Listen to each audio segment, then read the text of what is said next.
भाई माने आगे भिडियोटी को देखंतु। राज्य में बंद पड़िथिबा 70टी मद दुकान खोलिबे सरकार। गृह में अबकारी मंत्री पृथ्वीराज हरिचंदन रखिछंती उत्तर।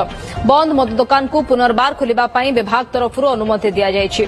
4टी नुआ ठिपिखोला मद दुकान एवं 3टी मद कारखाना खोलिबा पई प्रस्ताव दिया जायछि। बालेश्वर रे सर्वाधिक 17टी मद दुकान खोलिबे सरकार। आपण माने भाबुचंती मु बीजेपी हे कि बीजेपी विरुद्ध रे कहूची मु बीजेपी दल को भल पाए ता माने नुहे जे बीजेपी जे कोन कार्यक्रम करिवो जोटा कि हम ओडिसावासी को पई हम मां भौणी मानको पई क्षतिग्रस्त ताकू आमे समर्थन करिवु।